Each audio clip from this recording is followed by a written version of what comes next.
honestly like where things went wrong. We just couldn't get aligned. There were two halves to this brand and this company. One was very much in front of the camera. That's the part that you know. And then we have a whole other side in the back.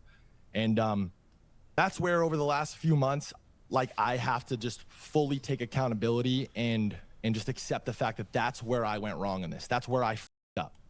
A couple other parts we'll get into, don't worry, but mainly the alignment. And I wish I could plead ignorance. I really do. I wish I could say, I didn't know, dude, like mistake, whatever, but I did know. I did.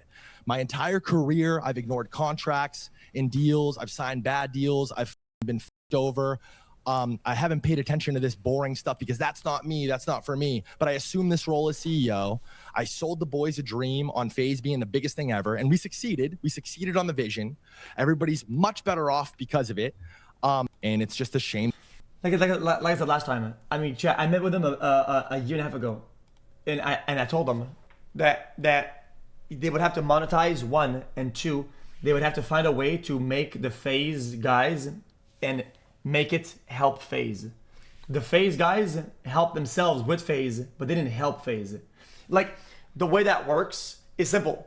I said that in the restaurant with Banks, and I told him this. I said, if tomorrow the guys were to leave FaZe, and I swear I said it. I said, tomorrow everybody were to leave FaZe, right? Is FaZe bigger because of the guys and what they did? It's absolutely not. Like FaZe didn't really grow or go anywhere from them doing all shit on FaZe.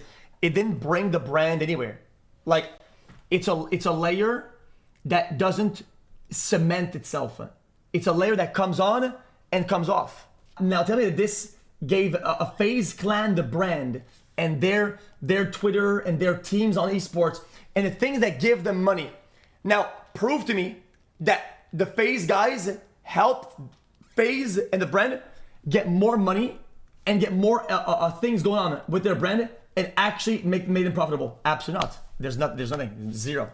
And that's how it works. So I try to tell them, like, if you could have a plan to go from here where you guys have buzz and to turn that into money and turn that into something that's valuable for FaZe, but they never did it. So I mean, what can you do? That's the problem. So all they had is an investment and temporary. Yeah, it is what it is. Kobe, all the information he was putting out. I don't know if y'all know the fucking pyramid. Nah, this is like me and like. At the top. I don't even know how to explain. Yeah, this is me and you, Cheezer, in 15 years. Crazy altcoins underneath that. So market. Here's my take on this whole thing. Like, I want everyone to understand. In no way, shape, or form am I hating. I just think that his first stream back, he should have came and kind of just tried to speak on like new beginnings and stuff. It was good how he did that. The intro was great. But I just think that like the way it. Game. FaZe is an OG COD clan, and money isn't what's our FaZe culture here. Awful take it. Your brain did it. FaZe these days is an esports team. FaZe these days, the COD fans are bringing $0, 0 sponsors, 0 actual tangible income dollar sign. The lights are turned off. Hold on. Let me rephrase this. Nothing happens if you remove all the fans of the guys who watch the montages. Okay, because that's just not how things work these days. What they do now is esports. Esports is their main drive for investors, for money, for anything is about their esports, right? And it's been the hardest things for companies to find a way to turn their esports ventures into dollar signs. And nobody's done it right except for 100 Thieves maybe. But there are no profitable orgs out there that are doing good off of esports because it's a very big on investment. It's still very bubbly on the esports side of it, right? It's still very investor funded, and the incomes are pretty bad. There's not a lot of money coming in. I mean, monetizing has been the biggest mystery on how do you monetize esports, and people haven't figured it out yet. T4 is profitable.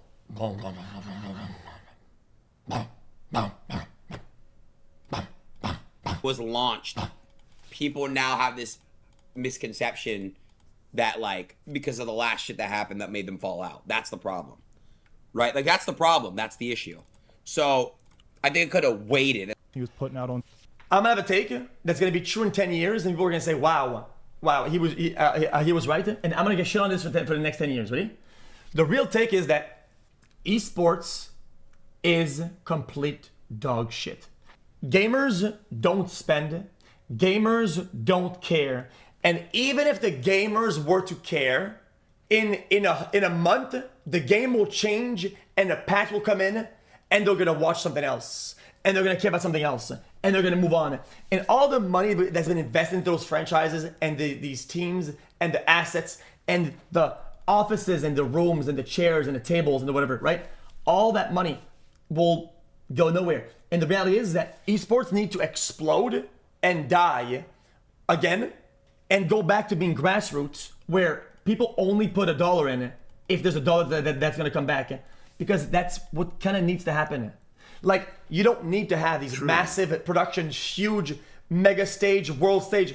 Buddy, some of this shit can run on fumes. Like, some people can do a home tournament at home with $0 on production with a couple boys and have 100K viewers on any game if that's the game that people want to watch. Nobody cares about some dead game that they have 10 mil, 50 million production in rent, in team salaries, that it gets like 8K viewers.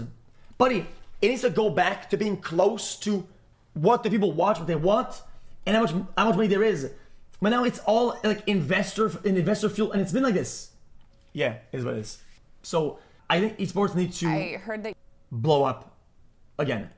Like, it happened in the past where I generally thought that Overwatch League would have helped make it blow up faster. Because Overwatch League scared a lot of investors away. People don't understand this. Overwatch League was 20 million a spot. 20 mil, 30 mil a spot. Plus salaries, plus contracts, plus employees. We're talking about a $50 million per team investment, right? And chat, I wish I could show you like a Netflix movie. I wish I could have brought my camera, because I mean I don't have the footage anymore, but you would go around and they had these rooms full of merch to sell, and this shit would move off the shelves. Like, I think there's less than like 50 jerseys sold per player for the whole league, but they probably made less than 200K in merch sales. Like, brother, and you're talking about $1 billion. That's $1 billion. Chat, that's $1 billion with a B. Overwatch League was $1 billion. Like, going nowhere. And you would think that, wow, that's gonna make everything blow up, right? That's gonna make, you know what I mean? It's gonna make esports kind of slow down, but it really didn't. And it should have been a hint that, like, slow down, guys. you said that you would not buy a League of Legends team last year because of player overload. Yeah. Do you still think that? Yeah, absolutely. I think it's done. Yeah, I mean, you know what the meta is, right? And so they change everything all the time, whether it's Overwatch, whether it's League of Legends, Fortnite for that matter. It's not really an esport, but still, when it's a 5-person team and the meta changes every 90, 120 days, it's like a whole new game. And so you have to, it's so competitive and it's so... Where is this? Because this is not a video, this is a stream. They stole my take. So these are watching my stream in real time and they're getting my take as it's ongoing. Mentally and physically straining that it's brutal. So that's part one. Part two is the economics. I think a lot of people who bought into teams, not the esports themselves, had no idea how bad a business it was. No idea. Sure. In aggregate, it's a good... They could have just called my cell phone. Yo, some of these billionaire dudes, they have my cell phone, they could just call my cell phone and say, yo, Felix, what's up, man? Yo, shit's trash, buddy. Shit's trash. Business. Is it growing? Yes. But domestically here in the United States, it's an awful business. And you might know why. Chat, I swear this is not offensive, it's not racist. This is just flat out. Esports died the minute that they started having imports. Bang, said it. The reality is, there should have been an import cap, and the league should have stayed mostly local. NA players watched NA players most of the time. And sometimes there was going to be an EU player that comes in because he's very good, whatever. But then they started making it. It's not racist. It's just the fact that a big portion of gaming is relatability. People kind of relate. They see the games being played. This could be me. This could be. When you see five dudes from Korea, from China, whatever, right? And they go to interviews, and there's not much. There's a translator. There's not much going on. You kind of lose that relatability. It's just kind of what it is. Esports started out initially off of some guys in a room yelling at each other, right? Streaming it. And it's like, oh man, this is me, this is him. Now it's just kind of like, yo, I feel like I'm watching pro play, and it's like bots. And even, that's not even a region thing. Now even the NA players are bored because they have to be boring because they have to be so good. If it was only NA players, it would be dog shit. Nobody would care. Nobody would care. Do you think people would go, LCK better, LCK better. I'm not gonna watch it. I'm not watching LCS because LCK is better. Nobody gives a f. If I want to watch absolute pro best play, I'll watch LCK at night, sure. If I don't watch some dog shit, moronic, NA, zero IQ yell at each other, I'll watch LCS. But now they've kind of mixed it up together, and now it's just like none of it is watchable. It sucks. And Owning a team. Owning a team is an awful business. And so I think you're seeing a lot of consolidation as people get out and try to sell. You see a lot of people trying to raise more money. You see the valuations coming down, and I think a lot of people who bought in didn't recognize the difference between a stream and viewer in Europe, in Asia, versus a stream and a viewer here.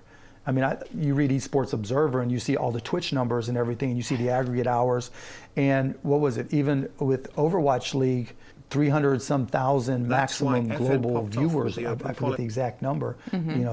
That's not a huge number. So where's the money at? Wait. You said what? Hold on, go back. Overwatch League, 300-some thousand maximum global viewers. Yeah, these numbers were so botted. It's comical. Brother, for multiple years, they tried to hide the numbers. Listen. They ran a test on MLG. For the preseason, they said, we're going to run Overwatch on MLG servers, on MLG TV. And I had an insider whistleblower, okay, that was talking to me. I'm not going to say who, okay?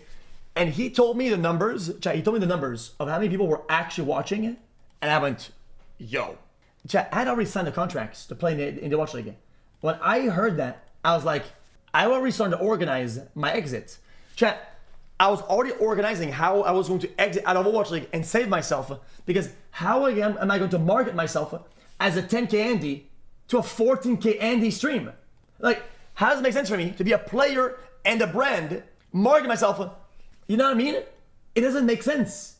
There's nothing to gain from. It's like, guys, I have to get the f out of here. I forget the exact number. That's not a huge number. So where's the money at? You're an expert in this. There's not, being in Asia, there's money, right? If you're in Korea, there's tons of money there. It's so give my viewers until you don't. Brother, you need to understand something. It's not about the viewer numbers, it's about the blood transfer. I'm not gonna be part of a league that's gonna suck all my blood, and I'm just gonna get like, is this a charity? Is this charity work? Buddy, it's why would I take days off to practice, go to the office, practice, do scrims, do matches, when I can't stream, I cannot make videos, I can't vlog, I couldn't even play, I was not even allowed to stream when the games were live. The contract said you can't even stream, so why would I lose everything with nothing to gain? It's just about the exchange of value. It's real. If you're in China, there's money there. Here, not so much. Not so much. I mean, look at what the streamers go through.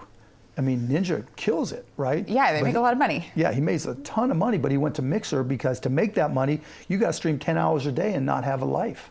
If you look at the aggregate hours, again, I read Esports Observer all the time, the number of hours that somebody has to stream and average, 18,000 concurrent viewers, just, they make good money, but it's brutal. And then the minute they fall off, boom. You spend a lot of time reading though, and being dedicated to your craft, and it equals a lot of money for you too. Yeah. So I mean, I think anyone who makes a lot of money. Yo, Mark Cuban should have picked up his phone and called the boys and say, yo, guys, stop investing in the esports. It's shit. Like, stop listening to the recipient of VC. They go, yep, guys, this is guys good. Look, all the viewers, guys. Look, and sell them on this pipe dream that they're investing dozens of millions of dollars on, that is going to the void. Talk to Rick Fox. Talk to Mark Cuban. Some of these guys actually win it. They've committed not only their money, but their time in this, and they actually went on the field and see what it's like. These guys know what it's like. Like, they're usually working really hard. Yeah, of course. Yeah, I mean, like I said, I'm competitive. Did you know that we're a GIF when you search mic drop? Yes. You did know that? Yeah. I get And it's sent it huge. all the It's got- time. yeah. Huge. That was one of my first esports events. I think you were My kind of first time right, ever- yeah, right first in time the I played League of beginning. Legends, yeah. And you swore for me so that you could give another $10,000 to charity. Yeah, totally. And you grabbed, my mic. Yes. Rick Fox sold all this esports in 2019. Then somebody should have called and said, "Yo, Rick Fox, you're a rich guy. You went to esports. Why did you sell? Why did you sell your shit? I mean, was it not good? I mean, it seems like you went both feet." And he would have said, "This shit is trash, dog. F this." They should call Rick Fox and say, "Yo, what do you think about this?" And he would have said, "F you." And then they would have gotten the point. And now esports is just trolling the game.